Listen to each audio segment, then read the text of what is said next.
everyone. It's lovely to see you all. I'm Lizzie Barker. I'm the director of the Mead, and it's my great pleasure to welcome you to our special panel discussion about art collecting. I've described this to students I know as the only chance to ask all of the questions you'll never see answered in print. Stay tuned. It ends with a very revelatory Q&A opportunity. Before we begin the actual discussion, I need to make two obligatory announcements. The first is to let you know that we are videotaping this, and I hope you will tailor your questions when the time comes accordingly, knowing that this will be recorded and probably posted on a website, so friends and family members who weren't able to join us today can see it later. And the other, of course, is the usual cell phone announcement. I don't think I need to spell it out. Thank you. So that we'll have lots of time to have our discussion, I'm going to let each of our panelists introduce not only themselves, but give you a very quick glimpse into their art collections. And I think we'll begin with you, John Hillman.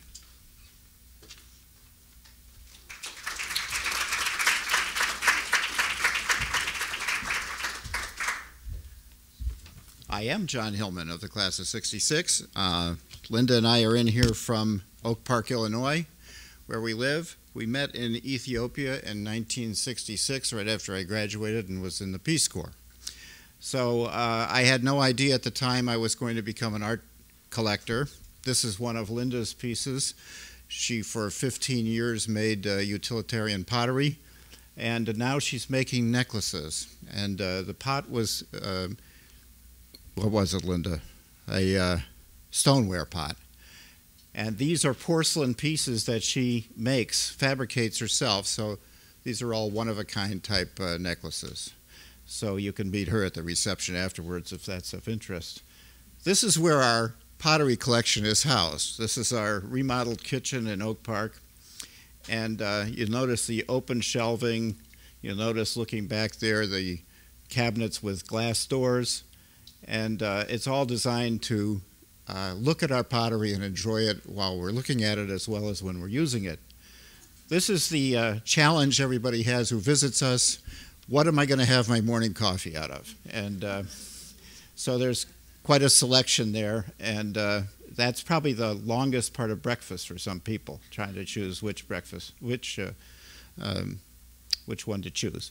This is one of our pieces in our collection. It's a 19th century Japanese bowl. This is the horse eye design that you may have seen on other pots that are more modern than this. This was an everyday piece, but it's now a historic relic of sorts. This is a plate designed by Jeff Eystrike. He's up in what town? Taylor's Falls, Minnesota. He was the last apprentice that worked with Bernard Leach, who was a student of Yoshi Hamada's. These are names known in the pottery world anyway. This is Warren Mackenzie's work. Warren is loved and criticized by potters because he refuses to raise his prices. He's now in the 80s. You can get these at the Northern Clay Center in Minneapolis, but you have to sign a pledge that you will not resell them at a higher price. This is from Ellen Shankin in Floyd, Virginia. If you've never been to Floyd, Virginia, I highly recommend it. Hit it on a Friday night when the hootenanny is going on. But there are a number of excellent potters in that part of the country. This is a double-thrown pot. I'm not exactly sure, this is a fault of mine, I'm not exactly sure how it all gets put together, but it's a beautiful piece. And this brings us back to Amherst College. This is Mark Shapiro of the great class of 1977, or 78, excuse me, and he works in Worthington, Massachusetts, but we see him every year up in the St. Croix River Valley. And if you want to see some great pottery, go up there on Mother's Day weekend. It starts on Friday and concludes on Sunday. There are about 7 different pottery studios you can go to with about 50-plus potters from all over the country with wonderful work to see. Now we switch to photography. That's our other interest. This is from a series of photographs that the Denver Public Library purchased from the estate of Barry. What was his? James Francis Barry, and he was a student of O.S. Goff. They photographed people from the Sioux period. This is Rain in the Face, one of the Sioux chiefs. These are a couple of burial trees. These photographs were all on glass negatives, and Paul Harbaugh developed all of them with contact developing in the sunlight in his backyard in Denver, Colorado, and under contract. So there are 150 total prints of these pictures, 48 of the 1,000 negatives that the library possessed. There's one of the more famous pictures of Sitting Bull. And the collection is completely retired now. If you ask for any of these images, they do it out of a modern negative. So they're very valuable, and we gifted this collection to Amherst, and it's theirs to display and use. So this is Chief Joseph, who was one of the more brilliant military tacticians. He won 7 battles against the U.S. Army during his retreat over a 1,300-mile retreat path. There's Sitting Bull with Buffalo Bill Cody. Sitting Bull was in the Wild West show for 1 year, but Annie Oakley was in it for 17 years, and she was about 5 feet tall, and is known to have shot a playing card sideways from 90 feet, and as the pieces fell to the ground, put another 3 to 5 bullets in the pieces. So she was pretty good shot. The other photographer that we're showing today is Joel Levinson. He's a living photographer. He's about 10 years younger than I am, I believe. This is the flea market at Sausalito, Marin County, California. He spent 3 years in the 70s traveling up and down the state of California, photographing flea markets. There's a woman selling sunglasses. He cropped this one differently from most of his pictures. This is you can see a little boy on the left side peering around the edge. He's the son of the man who was selling these lithographs, all religious lithographs, but the boy adds a little human touch to the whole scene. And this woman appeared every single time that Joel visited the Sausalito flea market. She had a crew of men excuse me, who unloaded and reloaded the furniture that she brought out. She sold oriental carpets, as you can see, pianos, the whole works, and played for the assembled throngs. Here's a makeshift dressing room.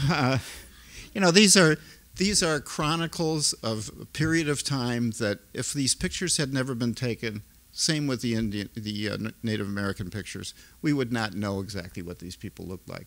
Here are some of the fashions, the distinct individual fashions of the 70s. And finally, here's one called Positive Energy. These people were giving foot massages at one of the flea markets. Now, if you're taken with any of the Joel Levinson photographs, I'm not his representative, but I know he's got some other projects underway, and if you'd like to be an investor in some of his work, talk to me during the reception.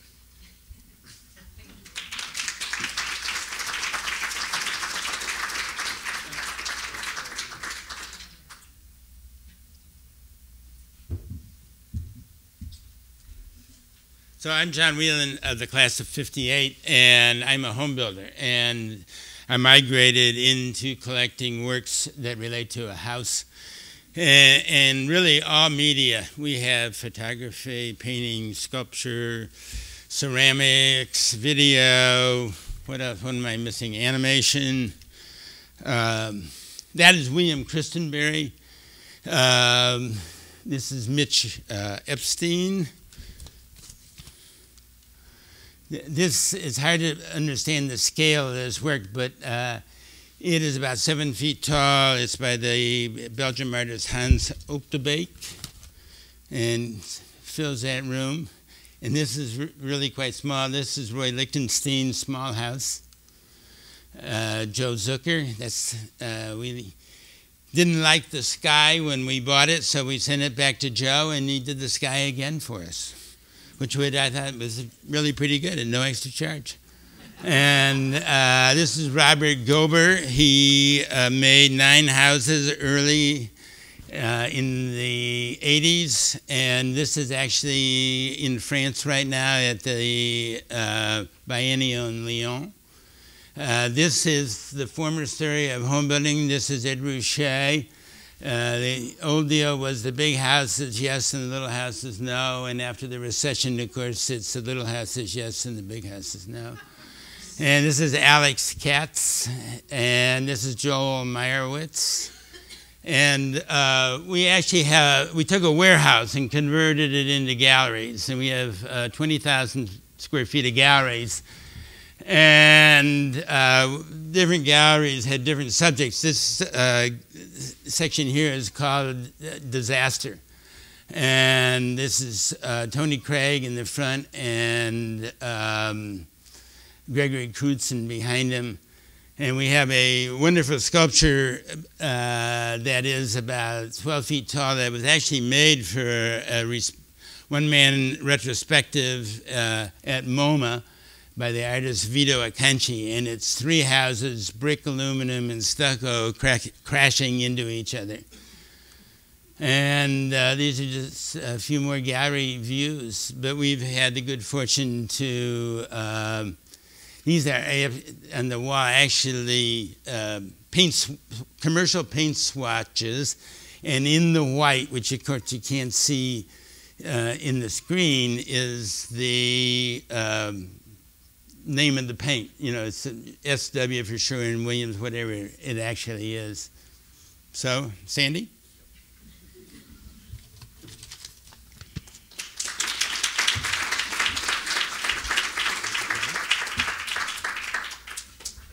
Good afternoon. I'm Sandy Wilkes. I'm from the class of 1971. And my wife, Helen, and I collect European sculpture, and we have a particular interest in French sculpture from the 19th century, and we're going to show you some selections from our collection. This is a work by Carrier-Belleuse. It's a marble. It is not a portrait per se, but it is a personification of winter. Carrier-Belleuse was the teacher of Rodin, and also had Dalou and Falguière in his workshop, and he's an important figure in the 19th century. This is Venus and Cupid by Pradier, and it is a bronze. We think this is a first cast because it looks like there may be a technical miscalculation in that the hand is somewhat awkwardly intruding on the plinth, and it's felt that it was corrected after the first cast. This is Falguière, and this is Diana, a bust of Diana. Falguière did a full-length version of Diana for the Paris Salon, and we have in the Mead a wonderful Falguière, the poet, which if you have a chance to see, I think you'll really like. This is Carpeaux. This is a bronze cast from a plaster model, and the plaster was from a clay sketch. Sketches are more exuberant and spontaneous and less detailed than some of the works in the collection. Here we see Carpeaux working hard to figure out the spiral pose. This is Eve being expelled from the Garden of Eden, and she's, oops, pardon me, sorry about that. She's holding an apple there, and is obviously feeling a great deal of stress at the time. There's, we believe that there's only one other of these that have been traced. This is Carrier-Belleuse again. This is a good example of a sketch. It's not exquisitely or meticulously tooled or detailed. It's terracotta, and this is also, there are 3 of these that have been identified. One of them is in the Clark Institute at Williamstown. This is Henri Chaput marble. This is Flora, and this is a special favorite of mine. And I think for us, this was, I was thinking about it this morning, I think in a way this was sort of the tipping point for us. When we acquired Flora from a private dealer, it really felt like we had made the decision that we were going to some extent, be collectors, and that this was not just going to be a hobby from time to time, but we were going to be very focused on the collection.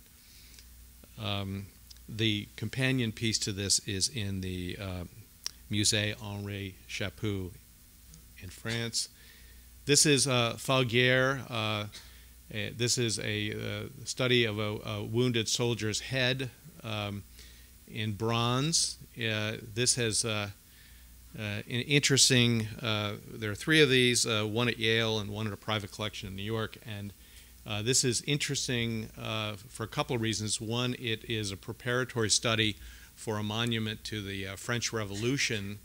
And it was also at a time when Falguière was working on some new ideas with his foundry. And this fellow has actually had his own CAT scan at the National Gallery in Washington, where Helen and I are from, and they have seen some things that they think give them some insight into some of the innovations that Falguière was working on.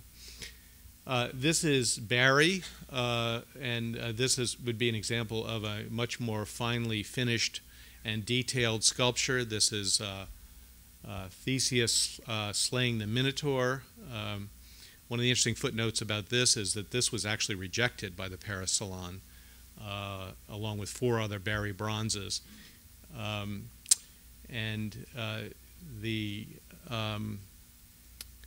Trying to think if there's anything about this that this is obviously inspired, as a lot of the 19th century French work was, by the fact that there was an acceleration of excavation of antiquities, and so these sculptors were seeing the archaic Greek work and being inspired by it. This is Barry, more typical Barry. He was the leading animalist in the 19th century, and this is more typical of his work.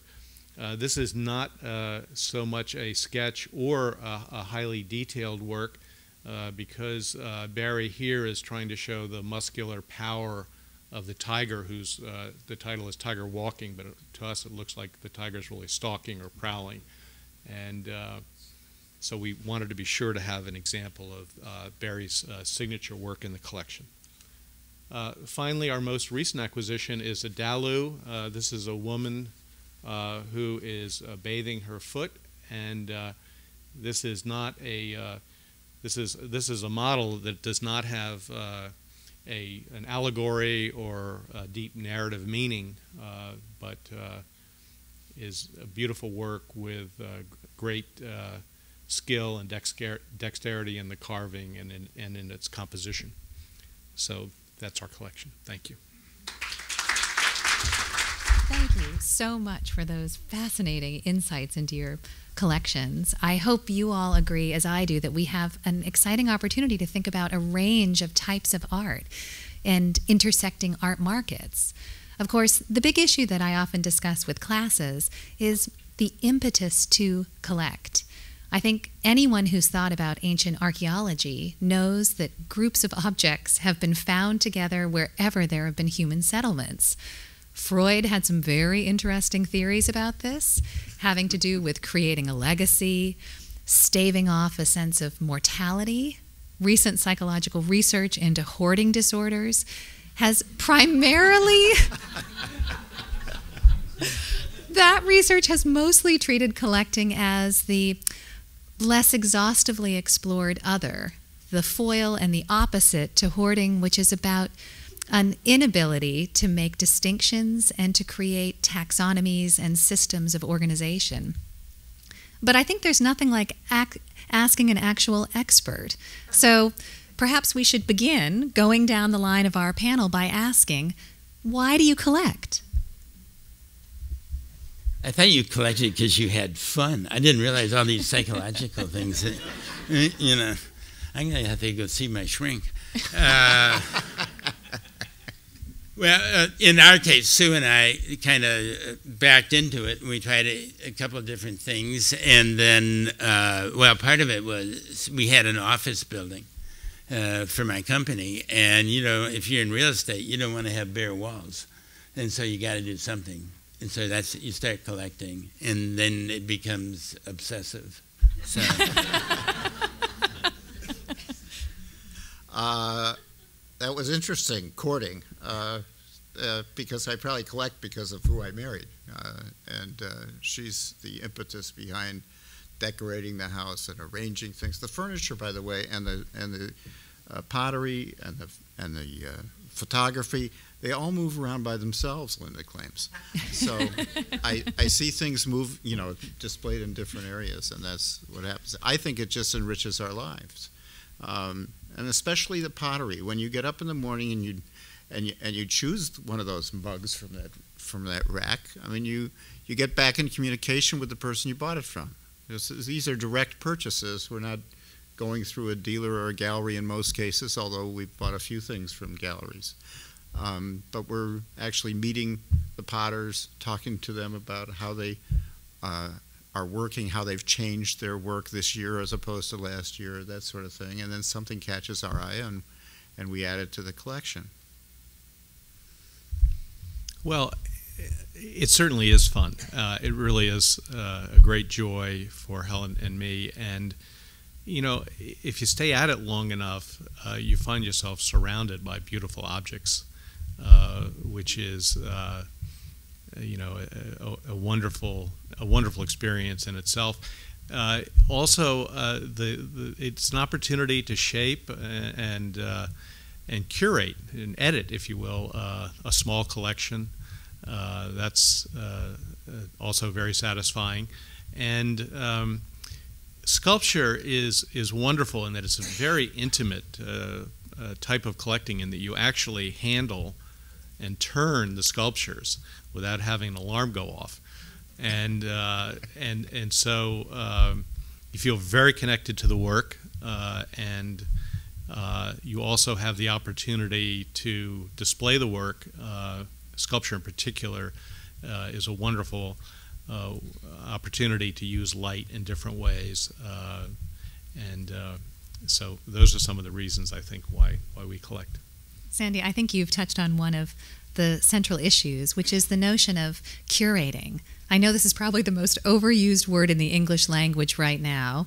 Everybody curates everything from their Facebook page to their selection of breakfast cereals, but it's nice to be able to actually use the word in terms of collections of objects. And I wondered if you could meditate for us for a moment about what would define a great collection. Like to start with, I think first and foremost, a great collection has examples of the best works of the artists. I think that's a key starting point. I think a really great collection delights and informs. And I think when I think of the great collections that I've had the chance to see, you know, I'm reminded of Duncan Phillips' collection in Washington, which is essentially the Phillips, and many of you in the audience have been there. For me, that collection is musical. I mean, it is so beautiful and so intelligent and such a joy that I think in every sense that's a great collection. I'm going to cheat because Linda and I discussed this question. We like homework at Amherst College. It's fine. No, that cheating scandal was somewhere else, wasn't it? Harvard. there's something about the word authenticity, I think, when you're collecting. You know, that what you're choosing, what speaks to you in some way that's authentic. You're not collecting because it's worth a lot of money. You're not collecting for any other reason other than the piece says something to you, and it's beautiful in its own right. So I think it also has to do with taste, authenticity and taste, because you do see some collections every once in a while, hopefully other people's houses, that don't have a whole lot of taste behind them. Maybe it's a decorator who chose this stuff. Who knows? And I think you need to understand stewardship. That these are objects or photographs or whatever they are that need to be cared for. That somebody is going to have them after you do, and you should care for them and preserve them. And you should understand the historical and artistic context in which they were created, as well as how it's made. You know, how is a piece of art put together? Like the photographs I showed of the Native Americans, how that was made out of the original glass negatives, I think is an important part of the whole story there. And finally, how to organize it. And that might be something we struggle with a bit, is how to organize everything that we have and how to display it and find a room to display it. Yeah, I'd say a great collection is a group of objects that have a point, and they're trying to communicate a central thought or a period. In both Sandy's and John's collections, they've certainly done that, and that it's a focus, and it's trying to deliver something to the people that visit that collection and the person that created the collection. I think so many of those ideas apply to museums too. We think about all of those same issues: quality, the characteristic aspect of a given work of art in relation to an artist's career, how it fits in with everything else, the experience visitors will have. We try hard to be tasteful. I wonder then, where do you find the things that you add to your collections? John, would you like to begin? Well, what happened to us is, you know, for a while it was trying to find things, and then things start finding you. And so then it's a question of, you know, going through all the alternatives that the gallery knows that you need, and convince them that you really don't. So, you know, at some point, finding is not a problem. Mm-hmm. Linda knows a lot of potters. She goes to workshops around the country, Anderson Ranch, Penland in North Carolina, Haystack Studios up in Maine, and attends those workshops and meets people there. And then there are a number of potters that are out in our area, in southern Wisconsin and in the Minneapolis area in particular. And so we have an annual ritual on this Mother's Day weekend where we usually drive up to the Minnesota airport, meet Linda's brother and sister-in-law, and the four of us stay in the beautiful American in North Branch, Minnesota, in one room so we can preserve our resources and go shopping. But it's a treasure trove up there in terms of the pottery. The photography, we've been introduced to people that have collections that are available to us. Those two that I showed to you were introductions that we received. We've been on a little bit of a journey about the collection. It turns out that private dealers are perhaps the best source for European sculpture from the 19th century, and the auction houses. I mean, the big, well-known auction houses often have great work that you can rely on. The provenance. We've been to a couple of art fairs. We had a fabulous time. Went to Maastricht. Did not find much that worked for us, but So I think we are at this point very dependent on the private dealers and the auctions. A lot of what we are interested in has already found a home, in a museum or an institution. So we have to work at it a little bit in order to find things that we feel would make a good addition to the collection. I'm sensing then that for each of you, the first acquisition or two may have been serendipitous, and pretty soon things were flying in your face. You couldn't avoid it. Everywhere you went, someone was sending you an email or inviting you to see things. I'm wondering, with that bounty of possible acquisitions, how do you know when you found something of real value? How do you know when to make the investment? Start here. I don't think for us, value to us doesn't mean price. Value to us means something that appeals to us, that we know we will use, and that we can afford. We are not collectors who have taken out extra mortgages to buy art. That's not the point of it. And there's a lot of very fine work that's available at very reasonable prices. So it's pieces that speak to us. It's something maybe that unusual that we haven't seen before, that we admire the workmanship, and the price seems to be fair. I'd point out to Jan, though, if you would take out a second mortgage, it would be very good for the economy. So, Linda, don't talk to this man at the reception. He'll probably rent a section of his warehouse in Atlanta, and we'll go broke just on the airfare back and forth. But but Lizzie used the trigger word investment, and I don't think that as a collector, we invest. We buy to enrich the collection. But we learned long ago that it's a false course if you think you're investing, because maybe yes, maybe no. Mm-hmm. Kind of like housing. Yeah, kind of like that. Kind of like that. Yeah. You could make the argument it is an investment. It goes up, it goes down in value. At some point, somebody's going to get the stuff. I mean, you can't take it with you, right? So it goes to the family. It goes to perhaps an institution. So there is value to it.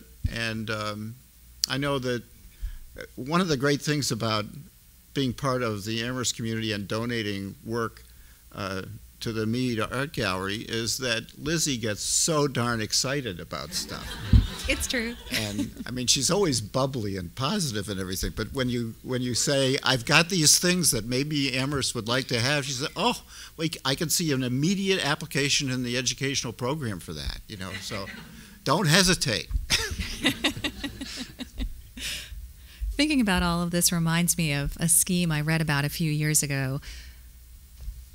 A group of investors were buying works of contemporary art and putting it in a warehouse and inviting people who wanted to get a piece of the art market action to buy a share. They wouldn't see the works of art, they wouldn't own them, but the idea was that if you bought representative works of art from all over the art market and divided up the risk, that perhaps there would be some gains. That really is like that. And we would not describe that as a great collection. I'm glad to hear it. I think many of us feel that a work of art that isn't looked at and appreciated and explored is rather like a violin that nobody plays. What's the point? How do you know if a collection is complete? Or is that a preposterous question? Is it possible for a collection to be complete? Sandy, do you want to take a stab at it? I'd be surprised if a serious collector who really loved the subject matter ever reached the point where he or she felt like that's it, I'm done. I mean, if somebody is commoditizing the art and has it as an investment, which I think is sort of an odd way to think about collecting, but they might get to a point where they say, I've got sort of the greatest hits. I've got a greatest hits collection of abstract expressionists, and I'm done. I don't think you're ever really done with the collection. That would be my response to that. And when you think you're done, then you find another piece that you say, oh, we got to have this. You know, just have to have this.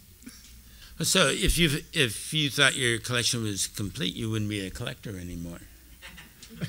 I think that's a great definition. Maybe you'd be a retired collector or something like that. A former. That wouldn't a former collector. Or a deceased collector, you know. That's even worse, my gosh. Collector emeritus in the language of the Academy. Collector. What are some of the biggest challenges you face as collectors? Well, you got to pay for it. That's one real. That's one really central problem, and you know, and in my case, I mean, these guys are much more compact than I am. You know, I got to squeeze it in. Mm-hmm. Yeah, we don't have any 7 foot tall pieces in our collection. I think one of the real challenges is keeping everything available for use or for view. We've recently acquired another set of photographs, and we don't have the wall space to put them all up. So, you know, what do? You rotate them in and out. And now you get that second mortgage, you expand your house. We're at the downsizing stage, John. You know, if we do anything, we're going to downsize. But, you know, maybe we should talk about renting a section of your warehouse. But I think that is a real problem. You get to a certain point. I mean, there were a couple of years ago. I said to Linda, if we bring any more pottery into the house, I'm seriously thinking that the entire house will collapse under the weight of all the clay.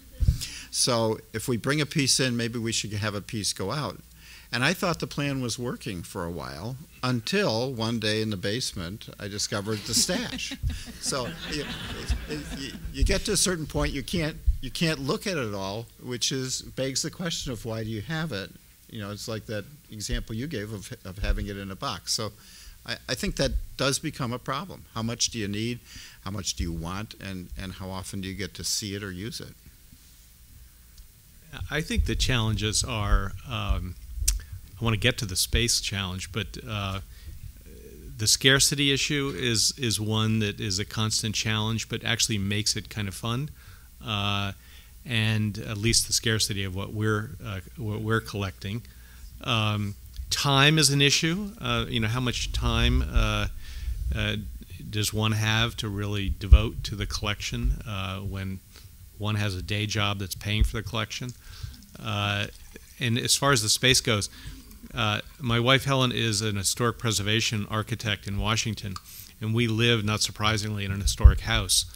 And so one of the ongoing debates that we have is it possible to add to the house for the collection? And she's very determined that we respect every aspect of our historic house. So, John, if you've got some warehouse space down there in Atlanta, we might be heading down there. But those are the challenges that we have. I'm about to throw open my last question, which I think is a really interesting one, and we probably all want to contemplate, which is, what should the relationship be between collectors and art museums? It feels as if at different moments in our history, collectors and curators have been closer together or farther apart, concerned about giving the appearance of any kind of conflict of interest. At other times, curators acting essentially as the assistant of a collector. We seem to be at an interesting moment now where some collectors are beginning possibly to go it alone, which is a fascinating conundrum for art museums, standing ready to catch the infants thrown our way in the orphanage that perhaps won't be the best model for collections of art in the future. What do you all think? This is, you used all the right words to describe it, but this is a very complicated, unclear relationship most of the time. And yet, the curators at the museums are the ones that you're going to have perhaps the most interesting conversations with, not only about your collection, but about the field itself.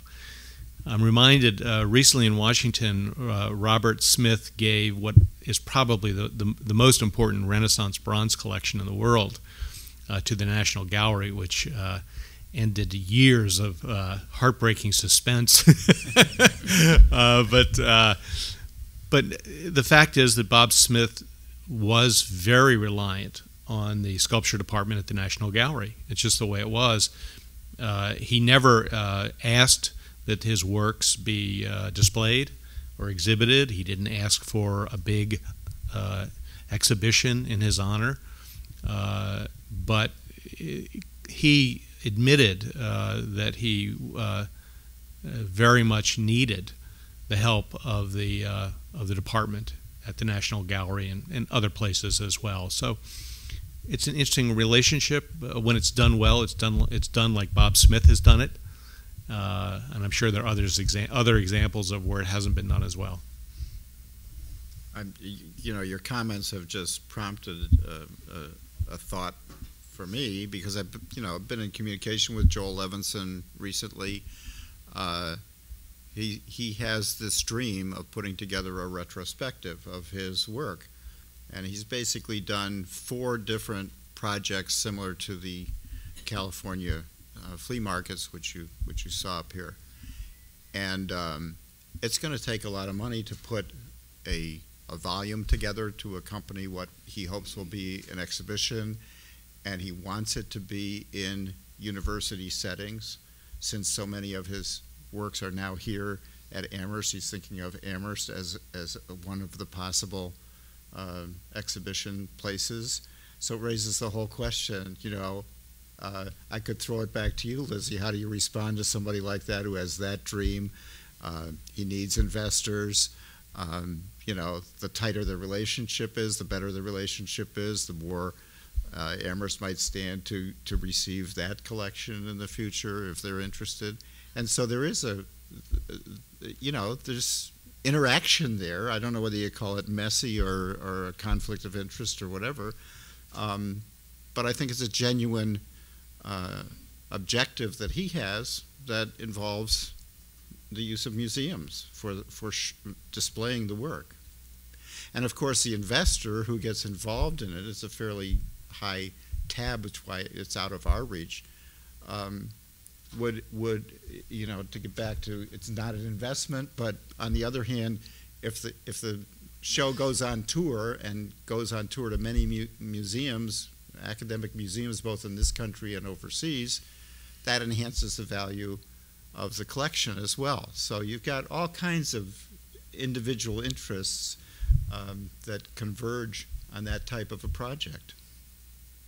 I don't mean to be unkind to the host, but I would say museums are big problems to collectors. Because you guys collect these things and then you put them in the basement, and you probably don't want to reveal to the public what percentage of your collection is on view. But a generous collector who invites the public in to see their own personal collection has in very high percentage on view, as opposed to sawing it away in the basement of the museum. What do you think is the right answer to that? A splendid new museum facility with sufficient exhibition space, perhaps? Well, I mean, the byproduct, the byproduct you're getting, which you mentioned, is sort of what I would call the Eli Broad effect. Mm-hmm. And so, one of the great collectors in the world, and he has his own pavilion in LA County. He gave a museum and a lot of his collection to Michigan State, his alma mater. Not being fulfilled, he's now building a $140 million museum in downtown LA, and he's going to fill that up with more of his personal collection, you know, because he doesn't want it to go to the basement of somebody's museum. Seriously, I love that you asked this question, because this is really at the heart of what we do at the Mead that I think is distinctive and part of what makes us really special. We have a collection of 18,000 objects. We only have space to show less than 500 of them at one time in our galleries, but we're not letting everything else languish in storage. What we're able to do, which I hope will eventually become a model for other institutions. Paid advertisement, right? I'm serious. My heart is in this. This is why I left a great big civic museum that put on a show for the public, but was not seeing itself necessarily as a research archive to come to an academic museum. Because to be an effective archive, you need depth. Just as a library needs more than one book per student, just so a good museum collection for research and teaching needs to have multiple examples and multiple objects. And what we're doing at Amherst is part of, I think, the groundbreaking new approach that museums are taking all over the world. We make everything we have available to anyone who wants to see it. You don't need to have particular credentials. You don't need to book an appointment years and years in advance. You don't have to be frisked at the door. You don't have to come in at impossibly difficult hours. You ask us to see something, and it's easy to browse our searchable online illustrated collection. And we not only show it to you, we tell you about it. We share our research files, and it's a way of making sure that even though everybody isn't out on the field at once, there isn't a squad that doesn't even bother to suit up. We really, really get good value out of our little collection. So don't hesitate to give your art to Amherst. Exactly. Oh, okay.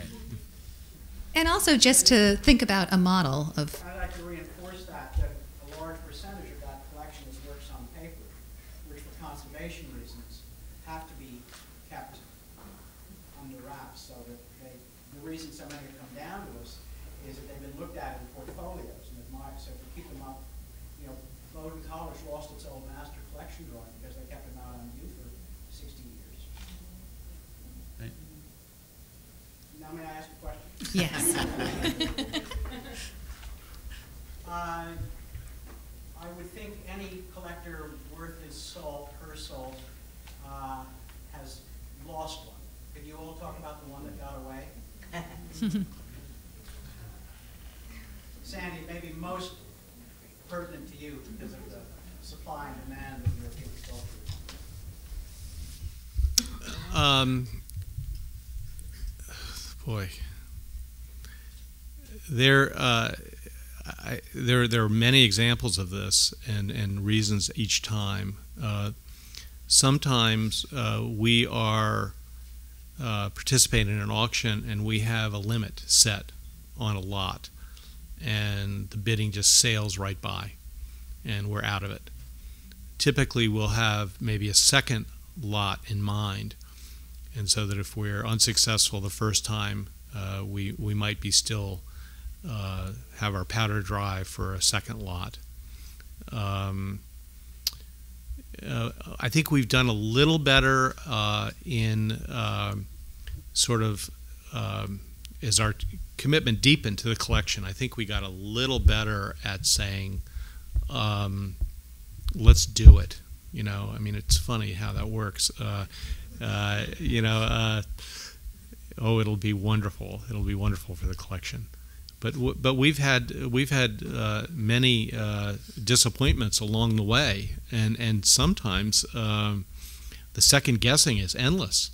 I mean, you just punishing yourself for days after it, and occasionally you go back to the dealer, and this is a real example. Charles Jeanneret in New York, actually your hometown, is a wonderful friend and a brilliant private dealer. We went back to inquire about something, and it had been sold the day before to a major museum, and it was a good cautionary tale for us, for sure.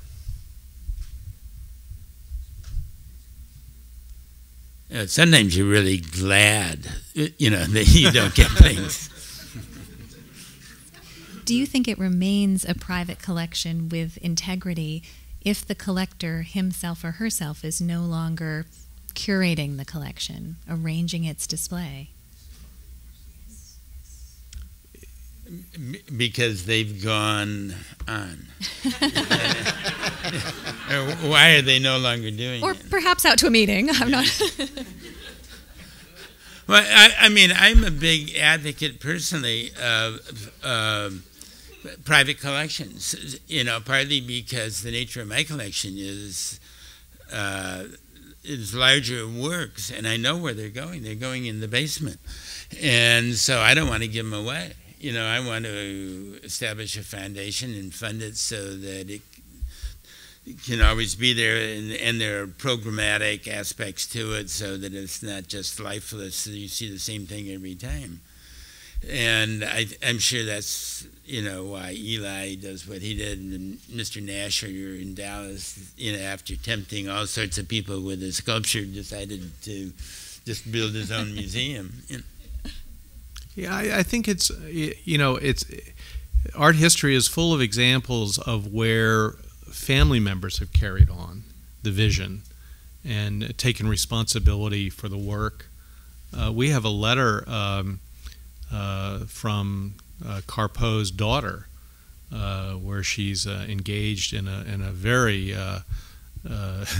frustrating situation, and you can feel the how protective she is of his legacy and his work. And I think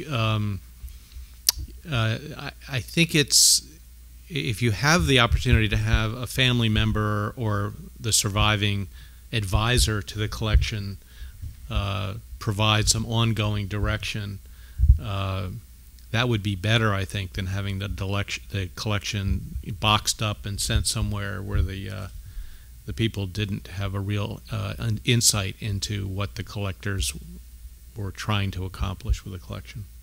That would be nice, but in the case of the Levinsons that we acquired, they were sold off by the next generation who had no interest in Daddy's collection. Yeah. So that's how we got them, and we've donated some of them to Amherst, and now it's Lizzie's issue as to how that collection either gets displayed or gets added to or whatever. And this is a moment to mention that you'll see 5 of those Levinson photographs on view in the museum in a little while. So, yes. The mention of the barns has got me thinking about what's the difference in the viewer's experience via personal collection, perhaps in a museum of the collector, or in a museum. And just as a reference point, a place we go a lot is the Isabella Stewart Gardner Museum in Boston, which was an individual collection that became a personal museum with very strict rules about placement, about lighting, etc.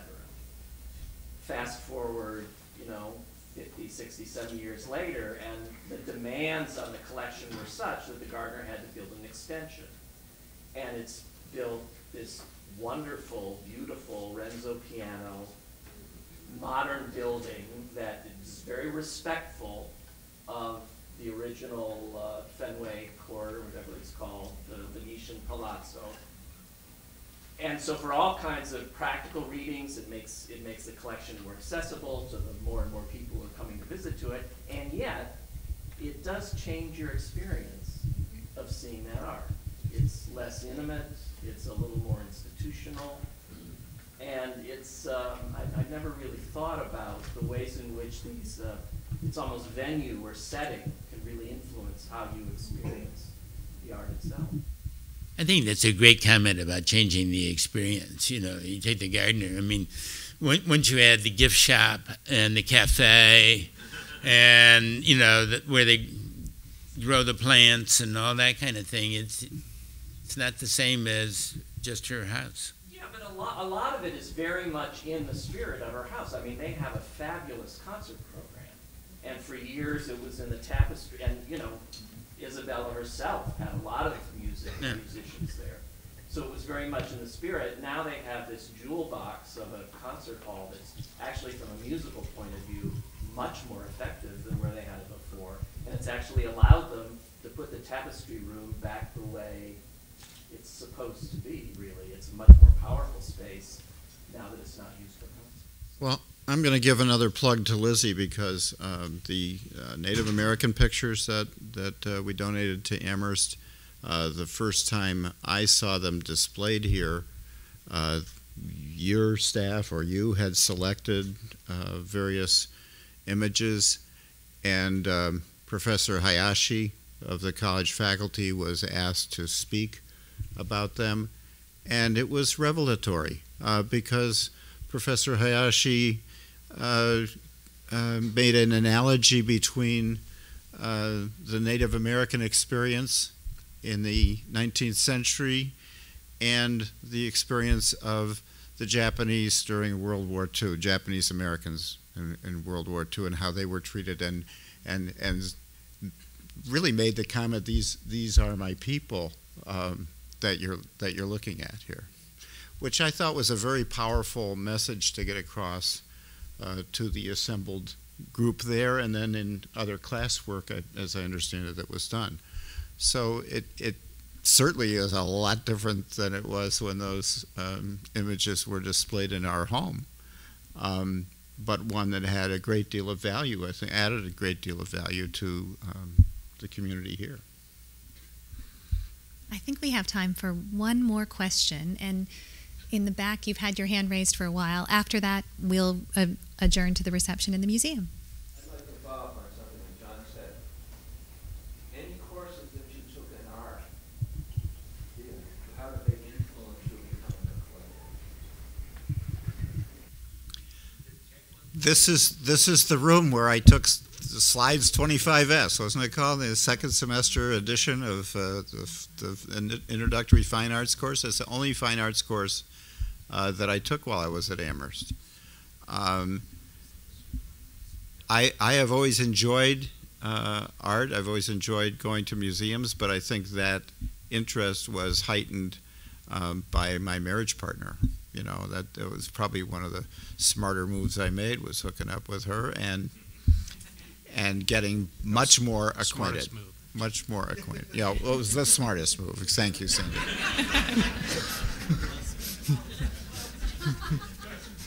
But you know, it's probably more after Amherst, to be frank. You know, my interest while I was at Amherst was more in music. So I took voice lessons from Ellen Alheim at Mount Holyoke, and I sang in the Amherst College Glee Club and the Amherst College Chapel Choir, and had some fabulous experiences as part of those groups. So it was more performing arts that I was involved with when I was at Amherst, and still am singing. Yeah, I think it's a great question. My reflection on that would be that I think we're really, my own case, it was, you know, I mean, some survey course here or something like that I had to take, or, you know, my parents told me, I don't know. But, you know, we have a real problem developing, it seems to me, because I'm from Georgia. Georgia's a real cheap state. And so we don't want to raise taxes, so instead we cut back what we do in education. So the kids in high school aren't being exposed to the arts. And now you talk about learning's going online. You know, I don't see arts learning going online. I see lots of things going online, but you know, I think it's just, you know, really important that somehow we all realize that the arts are fundamental to all of us, and the arts cost money and needs to be part of the experience. Sandy, would you like the final word? Well, I didn't take a class here during my time here. I've looked back on that with some regret. I always was interested, however, and my first purchase was I bought a Walt Kuhn drawing from Harry Lunn, who was one of the great gallery owners in Washington, New York, and Paris, and he managed. It wasn't wildly expensive, but at the time I was in law school and at night, and I was working during the day, and I saw this, and he allowed me to buy it on time. So I made monthly payments to Harry Lunn, and that was really the turning point for me. I think I really got the bug. So. Mm-hmm. Wonderful. Well, we have champagne for you in the museum's galleries, and we hope you'll join us there, where there will be ample opportunities to ask other questions of our panelists. Thank you so much for joining us.